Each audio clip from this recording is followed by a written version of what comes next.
Hello, welcome back. Thank you, as always, for joining me here. However, you were led to this channel, welcome.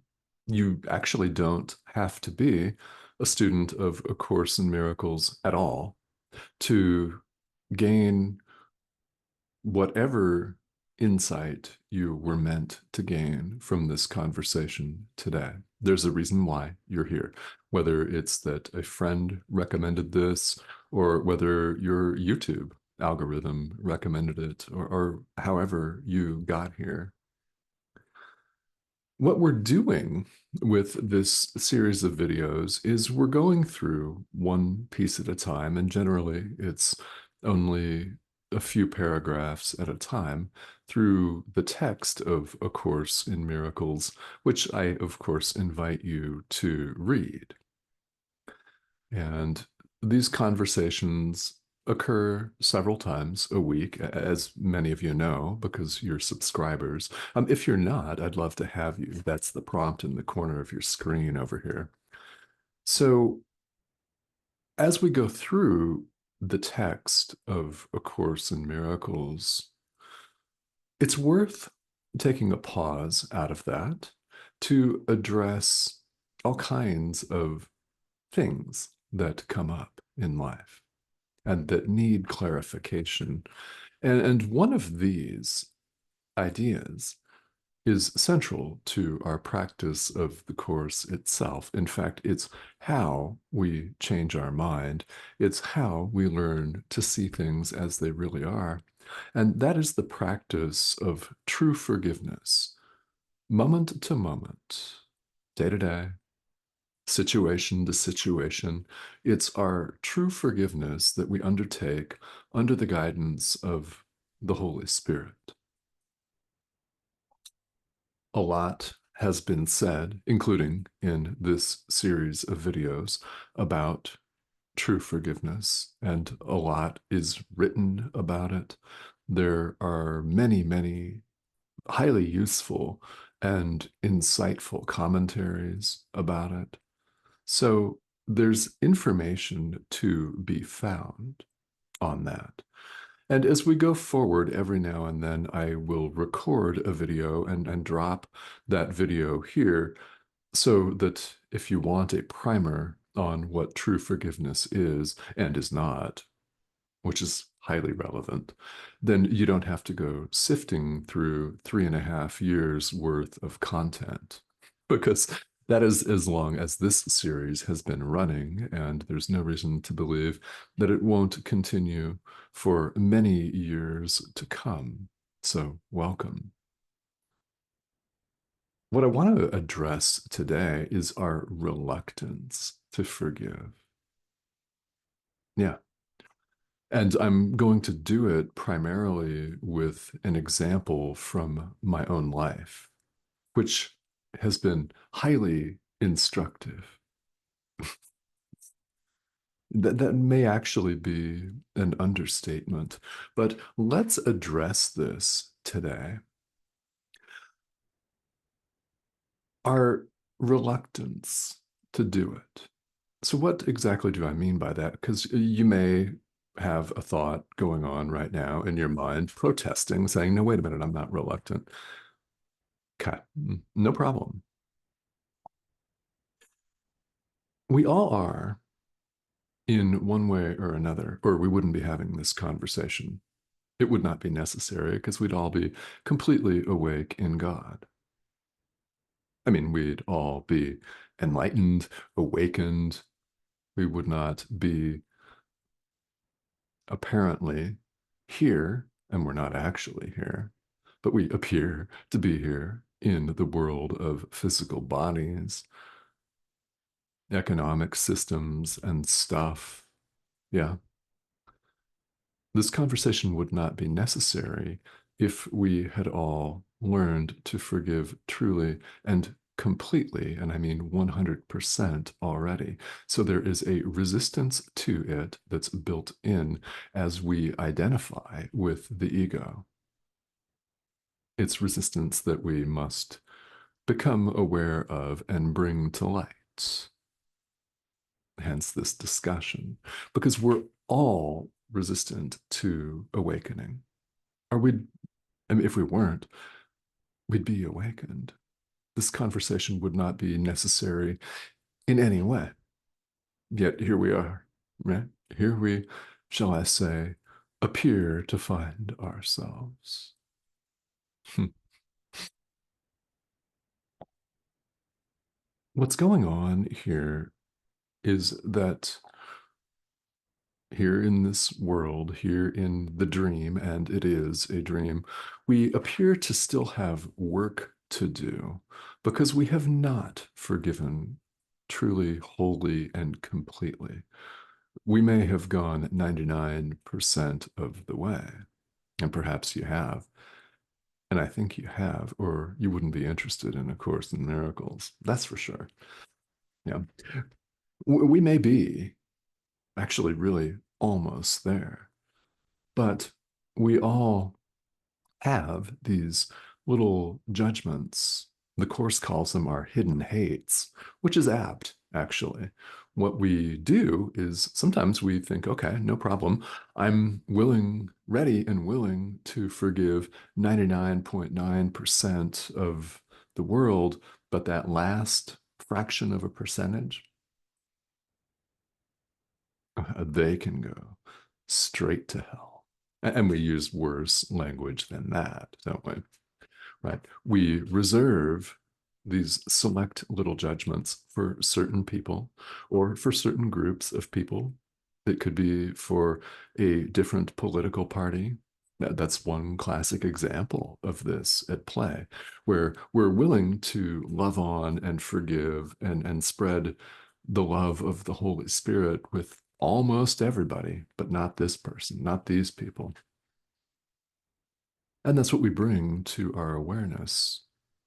We want to hang on to these little judgments, and it's out of fear, quite honestly. It's out of fear of awakening because we fear to lose our ego identity. Well, guess what? The ego is not even real. It is a simple mistake. It is an illusion like physical bodies are an illusion, like the world itself is an illusion. Forgiveness, too, is actually an illusion because in truth, there's nothing to forgive. We're all perfectly at home in God where we have always been, in perfect oneness. That's where we really are, but we're not aware of that in this dreamlike ego clinging state. So forgiveness is necessary. It's how we wake up from the dream. And we're resistant to it because we fear to give up this little 1% or less than 1% of our own secret little judgments and condemnations. Because we think that to do so will mean extinction, oblivion. Rather, it won't. It will not mean that. It will mean life. And you're here because you've seen enough light pouring into the darkness. I mean, really, think of how many people there are in the world that aren't even remotely interested in the spiritual path, whatever tradition or traditions you practice. I mean, they just don't want to go there. And perhaps in this lifetime, they're not going to go there. And I think how important it is that you're here. I mean, really, that you're dedicating your time, your energy, your life in whatever periods of time or however small or large the chunks of time may be, that you're here dedicating yourself to your spiritual practice, committing to it. It's huge, really. We're all resistant to finally giving up the ego. So, in my own example, we all have really, really large forgiveness lessons that seem like a big, thick, impenetrable wall and things that we don't want to let go of. We all experience this. And if you've studied the Course for a while and you've been practicing this type of true forgiveness with the Holy Spirit, you'll know that there are some things that you find more difficult to let go of. So, in my own example, after being raised in not one, but two Christian traditions, and well, I refer to them as fundamentalist Christian traditions from the standpoint that the prevailing attitude is one you may be very well familiar with. Our building is the only building. The building that looks like this building across the street is wrong. Their building is wrong. They attend their services on a different calendar day than we do. Uh-oh. I think many of us are familiar with that kind of attitude. Didn't sit well with me. So I left. And along the way, I've studied and practiced many different spiritual traditions.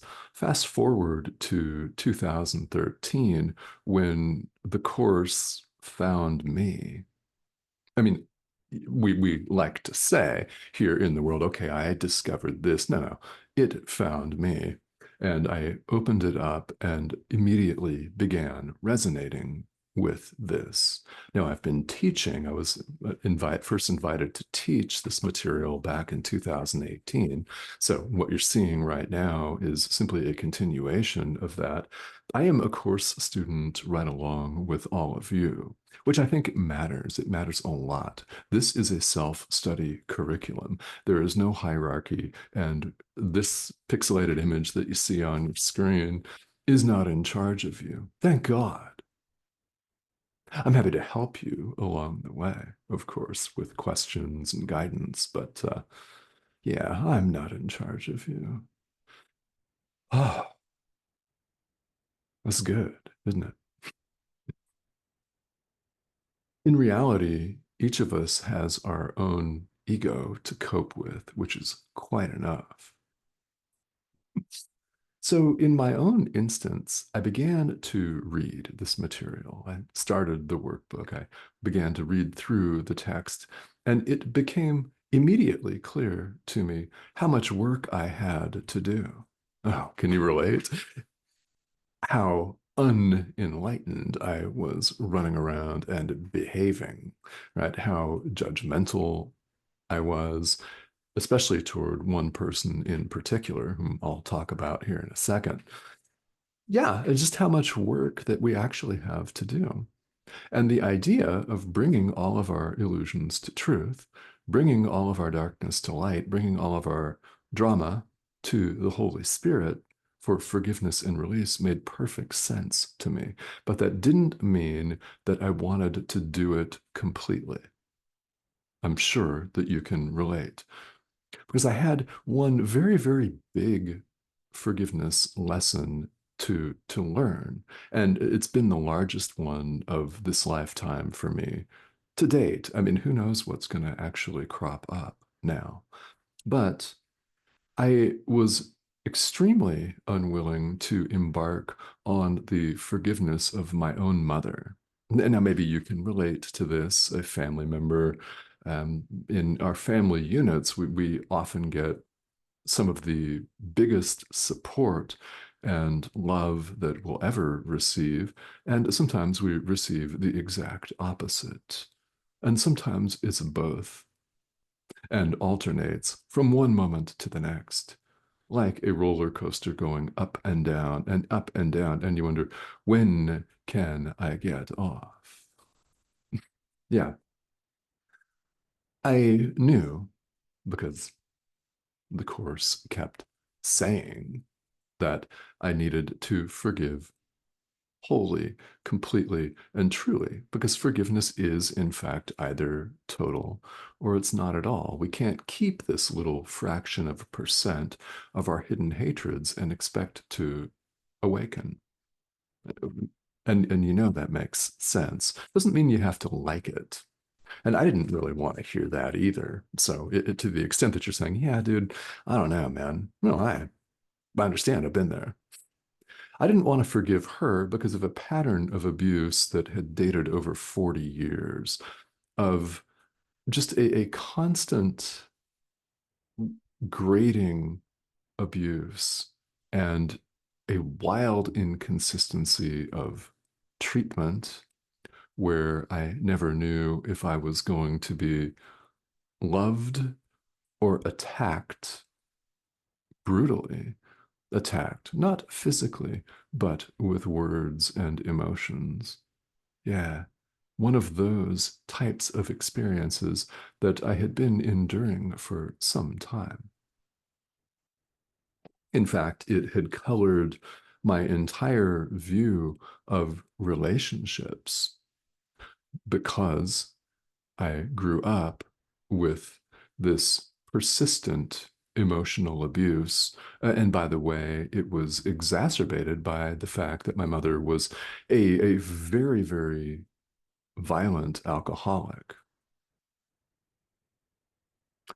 It doesn't help, right? If someone drinks too much, it magnifies what they're really like on the inside, which is why sometimes we see some silly drunk people or happy drunk people or catatonic drunk people. It's also why we see some that can't wait to lash out in venom, anger, and hatred. Now, that was her, unfortunately. So, on the backdrop of that, I had never really had a consistently close relationship with her. And around this time, 2013, which is when I began to study and practice A Course in Miracles, things were particularly bad. Her judgment and behavior of me, which she never hesitated to share, dumping venom, anger, and hatred, whether she was drinking or not, actually. It was, not a happy scene. And we didn't live in the same geographical area. Wonder why.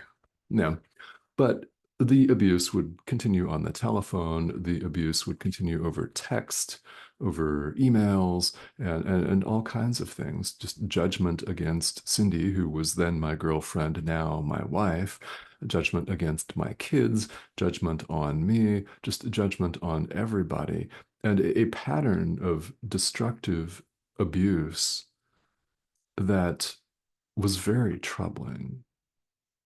And here I was embarking on the study and practice of A Course in Miracles. Well, interesting, right?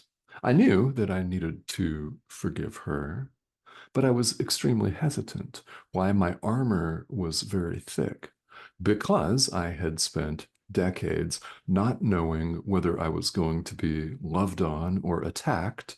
Really, I mean, really not knowing. I had a defensive wall, so to speak, a front that I really didn't want to let go of. But I knew that I needed to let go of it. And I knew I needed to do what I always talk about on these videos. I needed to relax and trust the guidance of our inner teacher to show us what to do. I was extremely resistant to doing it. But at the time, this pattern of behavior was at a really bad place. So I needed to. Now, here's the thing. I hope that you find this to be very helpful because as you're listening to this, you've probably thought of one or even more situations where this applies to you, where you notice an extraordinary reluctance to forgive, an extraordinary hesitance to forgive. We all have them. So, what always has helped me about this course is that you don't have to do this forgiveness in person. You don't. I can't tell you what a profound relief that came as to me, and still comes as a profound relief, really, because forgiveness is done in the mind. We do it in our own mind with our own process of thought in the mind. We do it anywhere, anytime. And the other person does not have to be present. My mom did not have to be present. And actually, she passed away in 2016. And for the last 2 years, fully 2 years of her life, we did not speak at all.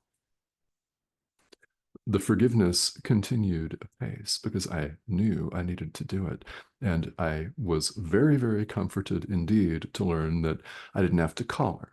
I didn't have to text or email or send a 9-page tear-jerking letter.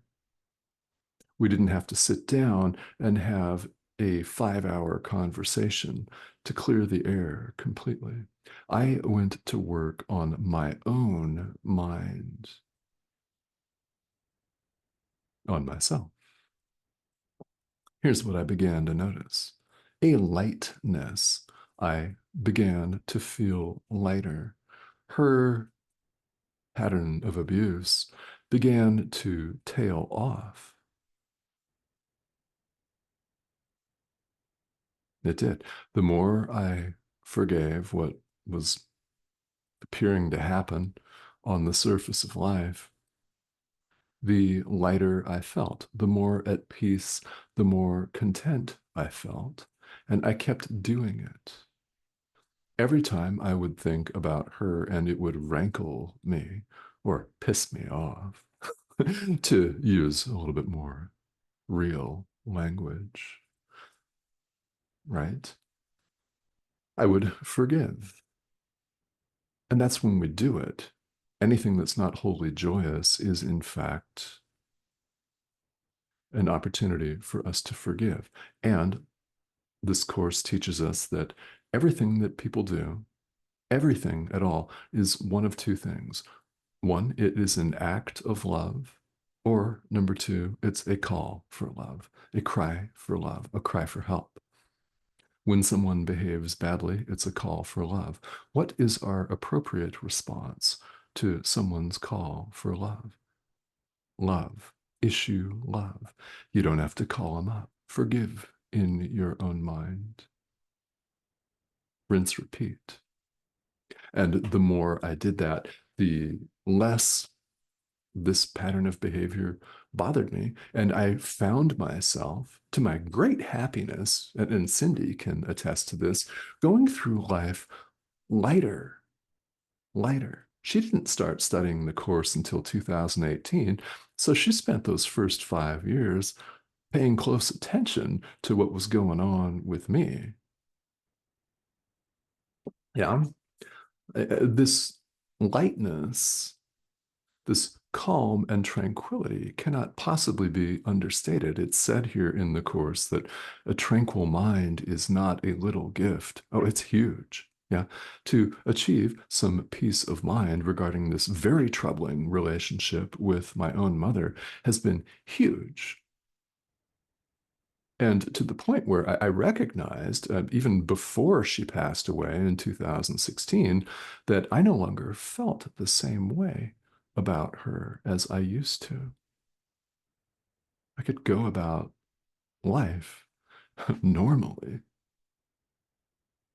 right? I could have loving thoughts in place of hateful thoughts, which is the point. And the impact of that on our lives can't possibly be understated. Now, if you've studied this course for any period of time, actually, even if it's only for 24 hours, you can see this more clearly over a period of time. But think about if you ever feel like this isn't working, which happens to all of us. It used to happen to me all the time. Sometimes it still does, actually. We all have those days. Think about where you were when you started.